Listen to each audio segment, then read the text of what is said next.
when a ruthless HOA president sets her sights on turning a 140-year-old family farm into her private playground, one farmer refuses to bow.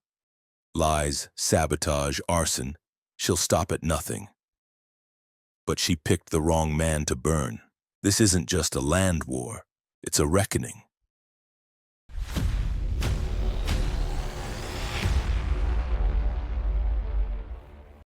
They say land doesn't remember, but I know better. Mine does.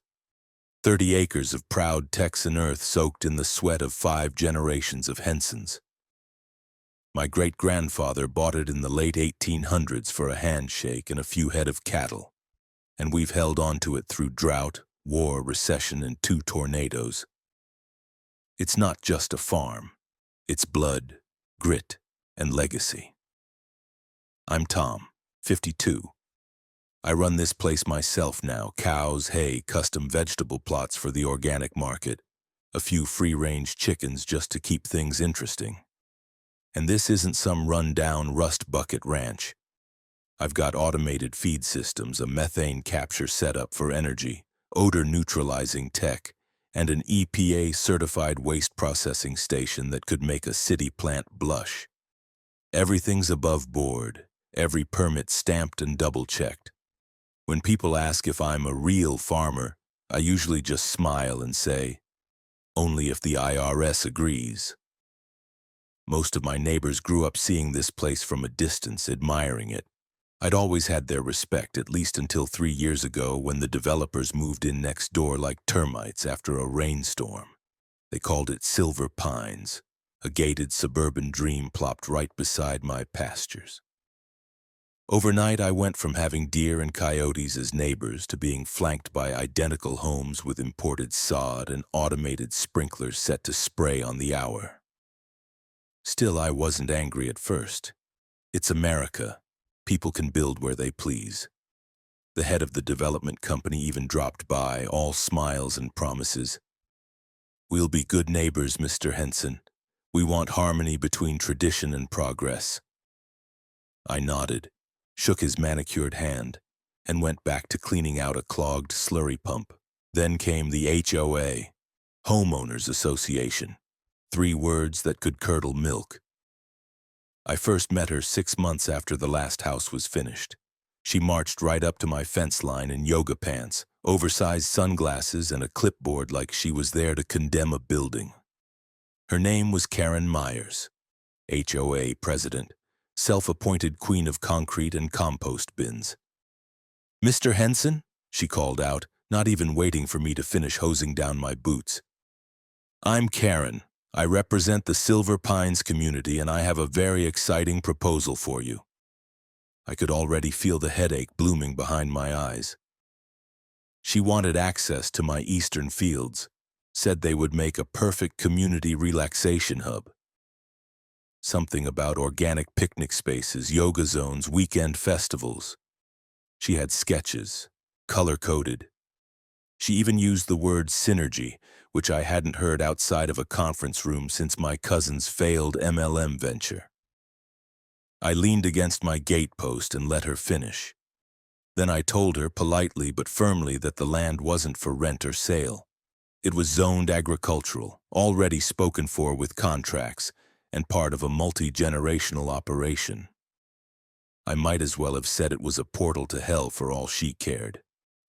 Oh, but we were really counting on this space, she said like she was asking for a cup of sugar. I mean, you have so much, and it's not like you're using it for anything exciting. I narrowed my eyes and said, Lady, that unexciting space feeds half the upscale restaurants in Austin. She blinked. Still, she said, brushing her hair behind her ear, you could be part of something transformative. I already am, I replied. It's called a business. Her lips flattened into a line so tight it could have sliced paper. Then she gave me a smile so fake it should have come with a toxic warning label. Well, she said, we'll see how things go. You'll come around. She turned on her heel and strutted back through the gate like she'd just won a war. I stood there, letting the silence settle. The cows watched me from the fence line, chewing like it was just another Tuesday. Over the next few weeks, I noticed more Silver Pines residents wandering up to the edge of my property, peeking in like it was a zoo exhibit. A couple even had the audacity to take selfies with my cattle. One guy brought his labradoodle right onto my pasture and looked confused when I told him to leave before my bull mistook him for a chew toy. The HOA started sending newsletters around calling my land underutilized green potential and ripe for community integration. I began getting odd emails asking about event hosting opportunities. Someone spray-painted a heart on one of my roadside hay bales with the words HOA Nature. I installed more cameras and replaced my outer locks. I wasn't smiling anymore. Then I saw her again. Karen, at the community gate, smiling, waving at a group of residents while pointing in my direction. She caught my eye, didn't flinch. Just gave me that same stretched smile and nodded like we were co-conspirators in a plan I'd never agreed to. That's when it hit me. She hadn't heard no. She'd heard not yet. And I knew then that this wasn't going to be a neighborly disagreement. It was war. The first contract canceled on a Tuesday morning right between feeding the calves and recalibrating the irrigation filters. Just a clean, professional email from a restaurant group I'd worked with for over a decade. No drama, no accusations. Just a polite, after recent concerns raised within the community, we've decided to explore other suppliers. The kind of message that reads like a Hallmark card but smells like betrayal. I sat there staring at the screen for a full minute, not angry yet, just confused. Like a man told his own shadow had quit. By Friday, 2 more followed. Different wording, same undertone. Community concerns. Negative perception. We're being cautious. Cautious, my ass. These people had eaten my produce, toured my facility, praised my methods on social media. One chef had called my tomatoes a religious experience once. Now suddenly my farm was a biohazard in disguise. I found the source fast enough. Not direct proof at first, but you don't need a weatherman to know which way the wind blows, especially when it starts stinking.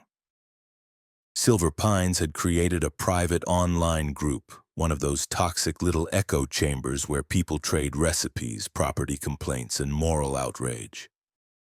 Someone sent me screenshots anonymously. Posts claiming my cattle were diseased, others saying I dumped chemicals near the creek.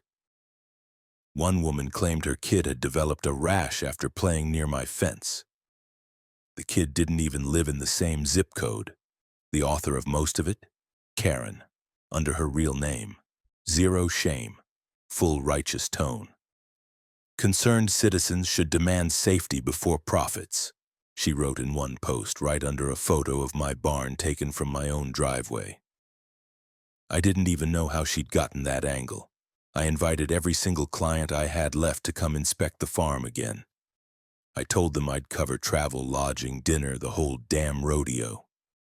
A few came. They saw for themselves. Clean systems, monitored waste, documentation in binders thicker than a Dallas phone book. They nodded, impressed again. But perception, I realized, had become more powerful than proof. Then the inspections started. First it was the county environmental office. 2 guys with clipboards and boots cleaner than a surgeon's conscience. They said they'd received multiple community complaints about runoff contamination. I gave them the tour, again, showed them the logs, water tests, video feeds. They found nothing, 0 violations. They left looking slightly embarrassed. Then came another inspection, and another, each one slightly weirder in timing. Early morning, late afternoon, once on a Sunday, which I didn't even know was legal. Still, they found nothing, but paperwork has a way of mutating. 1 week later, a fine showed up anyway. Something vague about odor dispersion inconsistencies. I laughed when I saw it. Actually laughed. because my system had literally been praised in a university case study for how it handled odor. The inspector who signed it looked familiar, and not just from government letters. I recognized him from a Silver Pines barbecue event I'd seen while driving past their entrance. He'd been chatting with Karen near the lemonade table, wearing polo shirts with matching logos. I started taking note of things after that. It wasn't just agencies. Neighbors who used to wave from their trucks started avoiding eye contact. Kids stopped coming by to ask about the animals. Delivery drivers lingered less, eyes scanning around like they were entering a crime scene instead of a working farm. The real hit came 2 weeks later. A distributor I'd partnered with for nearly 15 years dropped our entire supply agreement. No warning, no negotiation. Just called and told me the board was worried about brand risk. I asked him what brand risk meant when the product passed every regulatory standard. He didn't answer, just said he was sorry, Tom, like that word meant anything anymore. I did the math that night, on paper, just sitting at my kitchen table with a flashlight because a storm had knocked out power. I calculated lost contracts, projected cancellations, delayed expansion orders. The numbers looked wrong at first. I recalculated twice, then again slower. When I finally believed them, my stomach did something it hadn't done since my wife left 20 years ago. Tight, hollow, cold. Over $2 million in projected losses gone. Just like that. Not from drought, not from disease, not from bad crops. From a suburban queen with Wi-Fi and too much time. That's when I decided politeness was officially retired. The next morning, I started filing information requests. Every communication between the local environmental office and Silver Pines. Every complaint filed about my land. Every internal memo referencing my property. I contacted a lawyer friend I'd once helped during a cattle feed crisis. He owed me more than one favor. And I called Jack Ramirez, the retired sheriff who taught me how to shoot straight and read people even straighter. He laughed when I told him what was happening. "Son," he said, "you just made the mistake of being reasonable to someone who feeds on chaos. Let's see how far her roots go." And that was the first time someone else said what I'd already started suspecting. This wasn't random hysteria. This was organized. There's a specific type of silence that settles over a farm in the middle of the night. Not peaceful, not eerie, just aware, like the land itself is listening. That was the silence I heard when the motion sensor light behind the east barn flicked on at 2:47 in the morning.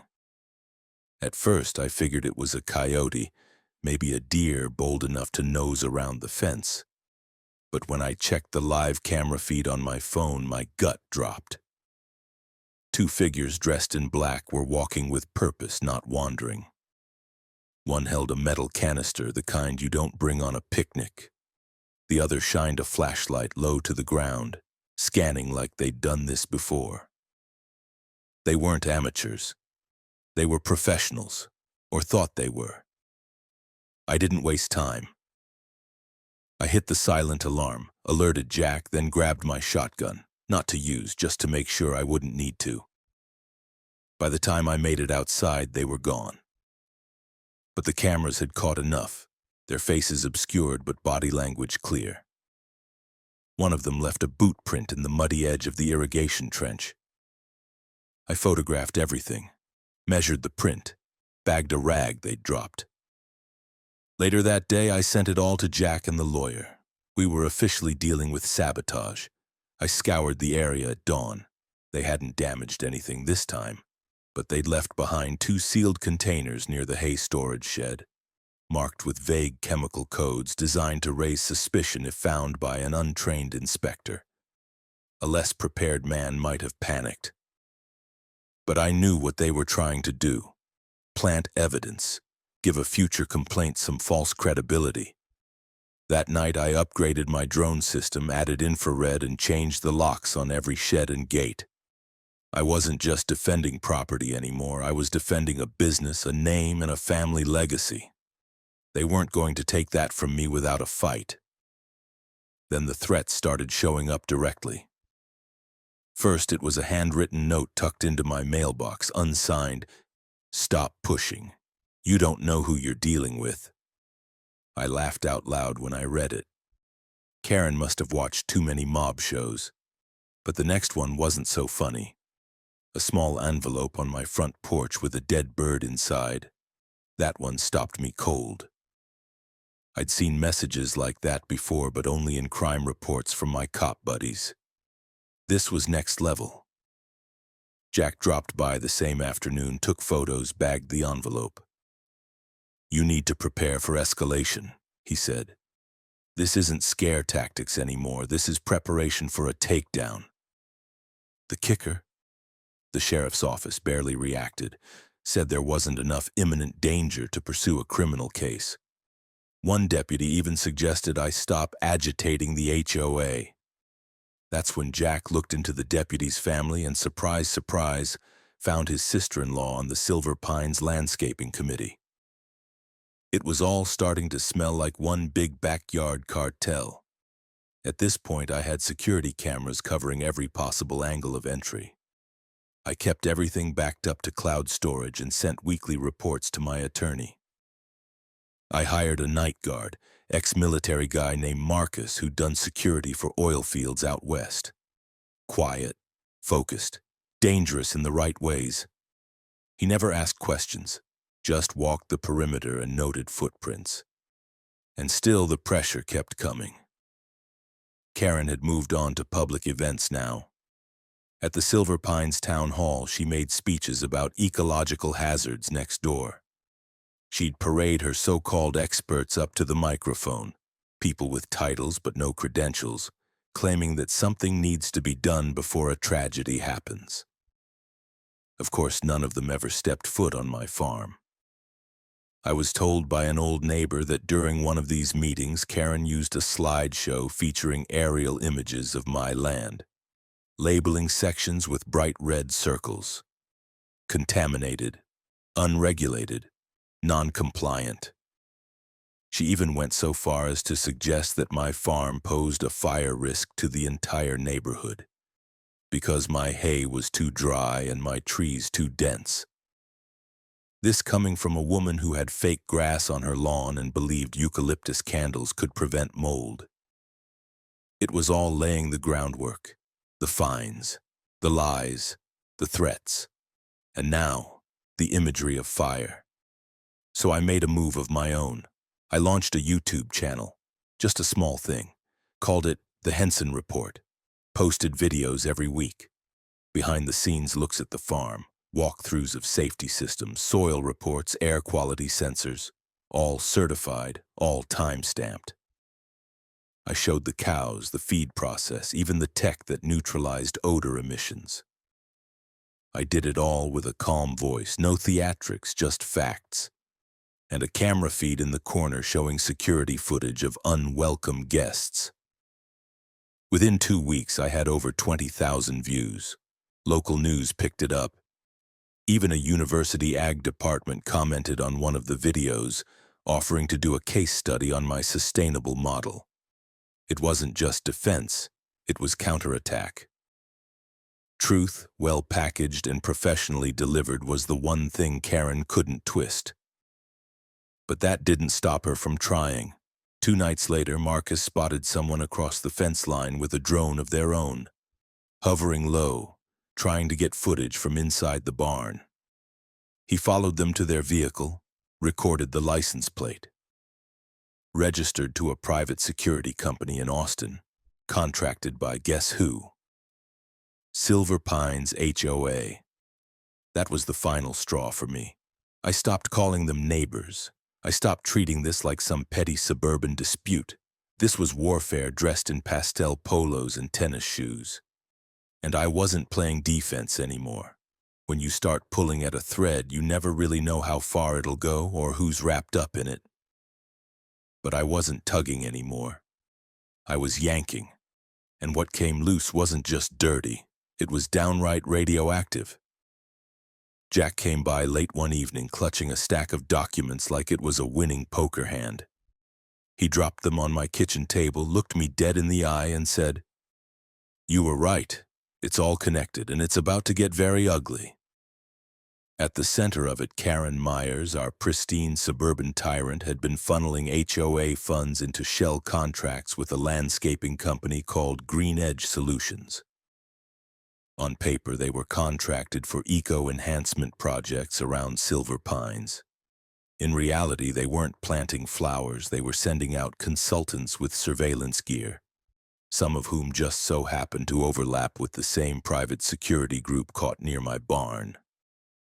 Marcus recognized the names. He'd seen some of them in Iraq. But that was just the start. Jack's contact at the Department of Environmental Quality, an old friend from his sheriff days, dug into the inspector who kept fining me for imaginary violations. Turns out this guy had a second job listed on a private lobbying registry as an agricultural development consultant. One guess who'd hired him for site evaluations. Yep, Silver Pines. Karen had paid him through a third-party development fund set up by the HOA, a slush fund dressed up like a community grant. And it got worse. The big fish was a county zoning official named Randall Whitaker. I'd heard his name once in a side conversation when applying for a permit years ago, but never dealt with him directly. Turns out Randall and Karen were college friends. And not just friends. She was the godmother to his youngest daughter.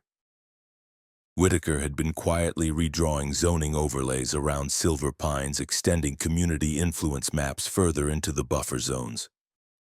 One such adjustment included a sliver of my property, just enough to claim shared environmental impact. Just enough to justify enforcement. They were preparing for something big.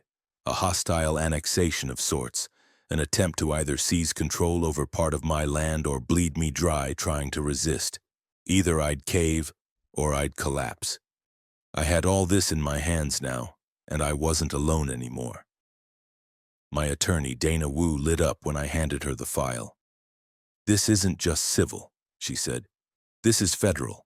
You've got mail fraud, racketeering, abuse of public office, conspiracy, and harassment under color of law. If we get this to the right people, they'll burn for it." Dana wasn't the kind of lawyer who grandstands. She was calm, deadly. Harvard-educated with a drawl that disarmed her opponents before she eviscerated them in court. She got to work immediately, packaging the evidence, submitting a report to the U.S. Attorney's Office, and prepping parallel filings for the state attorney general. Meanwhile, I doubled down on exposure. The Henson report went viral again when I posted an expose titled, "My Neighbor Tried to Steal My Land. Here's How I Caught Her." In the video, I laid out everything we'd uncovered, the forged zoning lines, the fake complaints, the HOA kickback contracts, the connection to the inspector. I kept my tone calm, steady. No dramatics, just facts with screenshots, documents, and drone footage. Within 48 hours, the video passed 100,000 views. Local news picked it up first, then national ag channels. Then a segment aired on an evening investigative show called County Lines. Karen's name was suddenly trending, for all the wrong reasons. But when people like Karen lose control of the narrative, they don't apologize. They retaliate. That retaliation came in the form of vandalism, spray paint on my gate, toxic land. Someone smashed the mailbox, left a bag of manure on my porch with a sign, "Feed your lies with this." The problem for them was I'd already installed motion-triggered floodlights and thermal cameras. We caught them all on tape. 3 teenagers. One of them, incidentally, the son of a Silver Pines board member. I filed charges, publicly. Jack called in a few favors at the precinct to make sure the arrests made the blotter. Nothing major, just enough to add smoke to the fire that was already raging. Karen, though, she was spiraling. She stopped showing up at HOA meetings. Then she tried to hold one privately off the books at a wine bar 10 miles away. I know because one of the attendees secretly recorded it and sent me the footage. In it, Karen tells the group they need to accelerate the solution and that he's getting too loud. 2 days later, I got an unmarked envelope in the mail with a USB drive. On it, security footage of Karen arguing with one of her so-called consultants demanding they clean it up before it gets traced. The footage was grainy, but her voice was unmistakable. She knew I was closing in, and I knew she was preparing to erase every trace of her fingerprints. That's when I brought everything to the press. Not just the documents, not just the drone footage, all of it, with names, with timestamps. I didn't spin it as a story of victimhood. I framed it as a warning about how easily people in power can turn neighbors into enemies, and how a homeowners association can become something far more dangerous when no one's watching. By the time the subpoenas hit, Karen had already started lawyering up. The state investigators raided the Silver Pines HOA office. Randall Whitaker was placed on administrative leave. The inspector? Fired and under federal investigation. Green Edge Solutions scrubbed their website. And Karen? She vanished. Her house sat dark for 3 days before her husband was seen packing suitcases into a black SUV. According to the grapevine, she'd gone on vacation. But I wasn't taking any chances. The worst was yet to come. The fire started just before dawn. It was the dry crackle that woke me, unnatural, sharp. Not the hum of a generator or the distant low of cattle, but something hungry. By the time I was on my feet, the east pasture was already lit up like a damn bonfire. Orange waves of heat rolled into the dark, licking up dry grass and fence posts, devouring everything in its path. I didn't panic. Not yet. I called 911, then Marcus, then Jack, then I ran. My boots hit the ground and my lungs filled with smoke by the second step. The air was thick, bitter. I grabbed the fire suppressor cart from the shed and hauled it across the gravel like my life depended on it. Because it did. That pasture held 8 acres of rotation hay and seasonal crops. Not just plants, contracts, commitments, money I'd already counted on. And further in, just a few hundred feet past the flames, were my feed silos and a diesel tank I didn't want to see meet God that morning. The volunteer fire crew showed up fast, but the blaze moved faster. It took them 2 hours to control it, another one to fully contain it. By then, the damage was brutal. The entire field was gone. One storage shed reduced to skeletons of metal. A tractor half melted. Fencing twisted like licorice. Soil so scorched it'd take a season or 2 to come back. I stood there, covered in ash, staring at what used to be the foundation of my spring operations. The fire marshal came over, face grim, clipboard in hand. "Looks like accelerants were used," he said. "Multiple ignition points, no lightning, no electrical faults. This was intentional." I nodded slowly, like I needed his confirmation to believe what I already knew. Marcus handed me a thumb drive. He'd already reviewed the security footage. 2 individuals, hooded, entered through the northeast corner just before 4 in the morning. One carried a gas can. The other had what looked like road flares or a torch. They moved quickly, practiced, like they'd rehearsed. But they didn't see the thermal drone. It had been on silent patrol that night, routine programming, caught every damn frame, including the moment one of them looked up. Just for a second. Enough to catch the eyes, the shape of the mouth, the distinct curve of the cheek under the hood. I knew that face. I'd seen it at community meetings, in HOA flyers, at the wheel of an Audi with vanity plates that read Mom's Quad. It was Karen. It didn't matter if she lit the match herself or just gave the order. She was on my land during the crime, overseeing the damage. Dana, my attorney, nearly choked on her coffee when she saw the footage. "We've got her," She's done. This is arson, aggravated trespass, and destruction of agricultural property. In Texas, that's a felony cocktail with a prison chaser. The insurance adjusters came and went. Grim faces calculating damages. The math wasn't pretty. With destroyed crops, infrastructure, livestock stress, and contract defaults, the losses stacked up to nearly $5 million. I wasn't just out of field. I was hanging by a financial thread. And Karen? She reemerged 3 days later, bold as brass, held a Silver Pines press conference in front of the HOA building, wore white like she was about to attend her own beatification. "We're deeply saddened by the recent incident," she said into the mic, eyes wide with faux sincerity. "We believe the Henson property may have become unstable due to unregulated storage and outdated equipment. We've been warning the authorities for months." They actually clapped.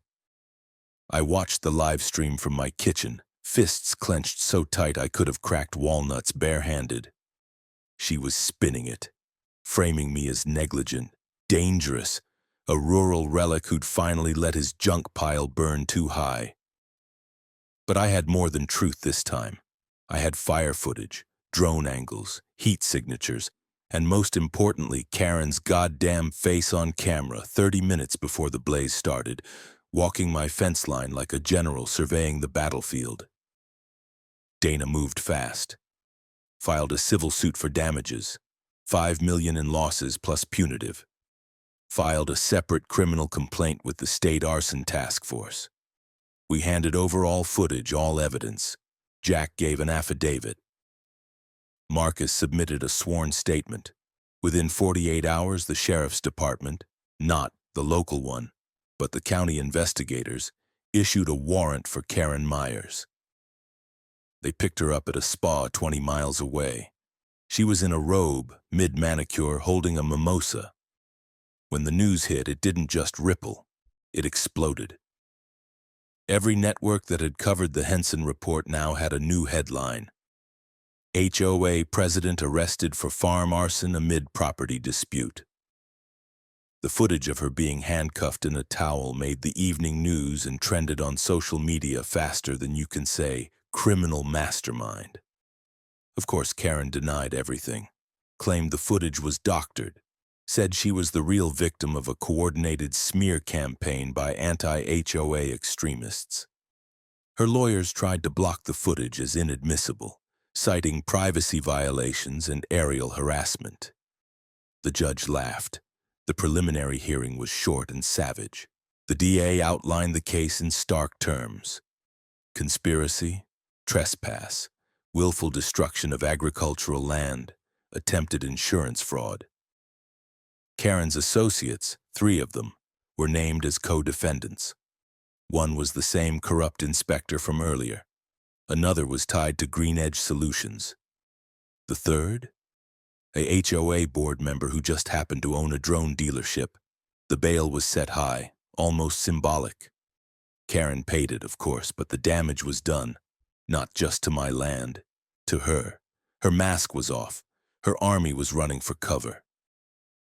The neighborhood chatter turned from support to suspicion. Anonymous notes began showing up in her mailbox now.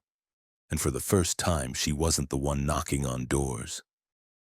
She was avoiding them. But me? I was just getting started. Courtrooms have a strange kind of silence. It's not like the quiet of a pasture at sunrise or the hush after a storm. It's tighter, like air held in a fist. Everything echoes a little too sharply. Footsteps, whispers, even breathing feels public. I'd only been in court once before in my life, years ago, over a border fence dispute with a neighbor who couldn't read a survey map. But this was something else entirely. Karen Myers sat at the defendant's table, all pearls and icy stares, like she was starring in a suburban remake of The Godfather. Her posture was perfect. Her expression was that of a woman who still believed she'd walk out clean. Beside her sat 3 lawyers, 1 local, 2 imported. the kind of suits that charge more per hour than I spend on cattle feed in a week. Her co-defendants, including that crooked inspector and the HOA board member, sat nearby, looking distinctly less confident. Me? I sat with Dana and Jack behind the plaintiff's table. No expensive suits, just paperwork, evidence, and the truth. The courtroom was packed. Press, neighbors, even a few ranchers from counties over who'd heard the story on ag radio and decided to see for themselves if the farmer really did bring down a tyrant in yoga pants. The prosecution opened hard. They laid out a timeline that made even the judge raise an eyebrow. Systematic harassment, documented threats, fabricated complaints, coordinated sabotage, financial losses, and finally, the arson. They showed the drone footage, every angle, every timestamp. They paused the frame on Karen's face near the fence line, then played the audio of her phone call from the spa, caught mid-arrest muttering, "This is what I get for trusting amateurs." Dana followed it up with civil filings, detailed breakdowns of my losses, not just the burned fields but the terminated contracts, the canceled insurance renewals, the environmental fines based on false reports. We had statements from vendors, customers, even one of Karen's former consultants, who flipped after realizing he'd been used as a patsy. Karen's team tried their best, claimed the footage was circumstantial, that she was merely surveying the area for HOA reasons, that the fire could have been a freak accident. They said I had a vendetta against progress and had cultivated paranoia to avoid integrating into a changing community. I nearly laughed in court.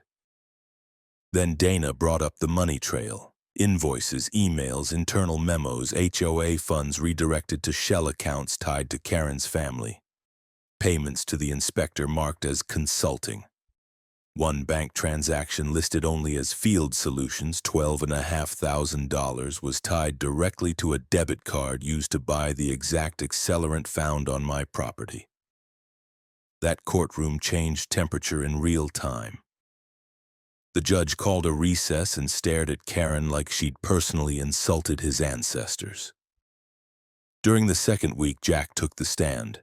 Calm, steady, no nonsense. He laid out the timeline from a law enforcement perspective, explained how local authorities had ignored red flags, and confirmed that his own investigation filled in the gaps. The jury was hooked. They didn't blink once during his testimony. By the end of the third week, Karen looked like a different woman. Gone were the smug grins and dramatic sighs. Now she was pale, jittery, and whispering frantically to her lawyers between every break. Her defense began to crack, first publicly, then legally. One of her co-defendants cut a deal, turned over emails, audio recordings, a text message that read, "He won't back down. Maybe it's time we light a fire under his ass." Literally. Sent from Karen's phone. That was the coffin nail. The judge called the jury back early. Closing arguments were short. The jury was out for less than 4 hours. Verdict: guilty on all counts.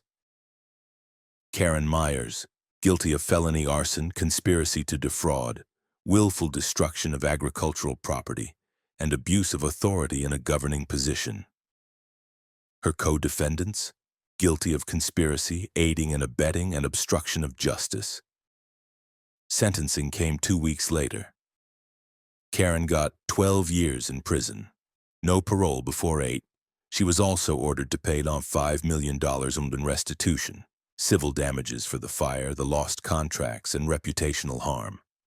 Her assets, including her house and HOA pension fund, were seized.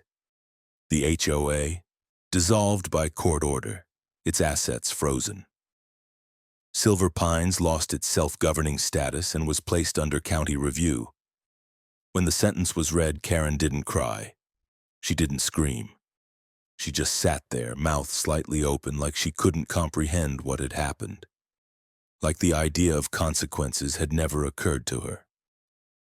As I walked out of the courthouse, cameras flashing, reporters shouting questions, A group of Silver Pines residents stood to the side. Some of them held signs. "We're sorry, Tom." "You were right. Neighbors, not tyrants." One elderly woman approached me, eyes watering. She pressed a folded note into my hand and said, "My husband used to buy your eggs. He always said they tasted like home. I'm so sorry for what she did." I nodded, unable to speak for a second. Then I said, "Well, the chickens are still laying." She laughed. Outside, Jack clapped me on the back and said, "You just made HOA history." Dana grinned. "And legal precedent." I didn't grin. I didn't fist pump. I just stood there, letting the weight settle. Not relief, not victory, just something heavier. The war was over, but the rebuilding was just beginning. There's something surreal about peace when you've spent years fighting. It doesn't arrive with trumpets or a parade. It just sort of drifts in, unnoticed at first. Like smoke after a fire, less sharp, more settled, clinging to the bones of everything you thought you'd lost. It had been 6 months since the trial ended and the land was still healing. The eastern pasture, once scorched black and skeletal, had started to show green again. I'd trucked in fresh topsoil, planted cover crops, and prayed for rain. And Texas, for once, listened. A local ag co-op had offered a discounted seed package as a goodwill gesture. Some of the neighbors, even a few from Silver Pines, showed up with work gloves and wheelbarrows. We didn't talk much, we didn't have to. The sweat spoke for us. The Henson report was still active, but now it had shifted tone. Less defensive, more educational. I posted updates on soil recovery, crop rotation, and rebuilding contracts. My subscriber count stayed steady, and now and then someone would leave a comment like, "You're the guy who stood up to the HOA, right?" I didn't mind the label. Better that than the guy who lost everything. The best surprise came from a restaurant in Austin that had dropped me during the smear campaign. They sent a handwritten letter, handwritten, not printed, apologizing for pulling their contract. Said they'd watched the trial, said they realized their mistake, asked if I'd be willing to do business again. I agreed under one condition. They pick up their own damn crates this time. I won't lie, there were still headaches. Rebuilding infrastructure wasn't cheap. Insurance claims took forever. And every now and then someone would drive by slow, stare too long at the new fencing, maybe hoping to see a farmer still broken. But they didn't, because I wasn't. Karen, as far as I knew, was adjusting to her new life behind bars. The news said she was moved to a minimum security facility upstate. Some tabloid reported she was trying to form a prison HOA, which I sincerely hope was a joke. Still, I heard she wasn't handling it well. Something about having to do her own laundry and share a bathroom without issuing a regulation handbook. One of her co-defendants struck a plea deal and testified in another corruption case that had nothing to do with me. The inspector lost his license permanently and last I checked was working customer service at a pest control call center. As for Silver Pines, it never quite recovered its smug sheen. With the HOA dissolved and several board members replaced, the whole neighborhood fell into a quiet sort of humility. Some of the new residents reached out to me directly. One family asked if their kids could tour the farm for a school project. I agreed. They brought apple pie. Not bad either. One afternoon, I stood out by the edge of the rebuilt pasture where the fence meets the creek. It was warm. Bees buzzed. Chickens roamed near the barn, pecking at the dirt like nothing had ever happened. That's when I saw them. A small group of kids, maybe 8, 10 years old, had gathered just outside the fence looking at the animals. No sneaking, no shouting. Just curious. I walked over. "Y'all from Silver Pines?" I asked. One of the boys nodded. "We heard you had cows, real cows." I smiled. "They're not fake." Another kid asked if they could pet one. I told them no promises, cows had moods like people. but I opened the gate and walked them to the edge of the pasture. Clover, my old dairy girl, wandered over like she was ready for her close-up. The kids lit up. They asked questions, took notes, drew little sketches. I showed them how the irrigation worked, let them touch the compost machine while silently praying no one pressed the wrong button, and sent them home with eggs, still warm from the coop. As they left, one of the girls turned back and said, "I want to be a farmer when I grow up." And for the first time in a long, long while, I felt the land exhale. Later that night, Jack dropped by with a six-pack and the grin of a man who'd finally fixed his truck after 3 years of promises. We sat on the porch as the sun dropped behind the trees. "You ever think about writing a book?" he asked. I looked at him. "About what?" He cracked a beer. "How a man held his ground and burned the devil in court." I laughed. "I think the devil burned my field first." "Yeah," he said, raising the bottle, "but you made sure she didn't walk away from the smoke." We clinked bottles. A breeze rustled the leaves. Somewhere out back, a cow let out a long, dramatic moo, probably annoyed she missed her second feeding. Jack chuckled. "Sounds like Karen's ghost." I smirked. "Ghosts don't bother me. Not when I've got cameras, contracts, and a shovel." And with that, the porch light flicked on. Not as a warning, just because it was finally safe again.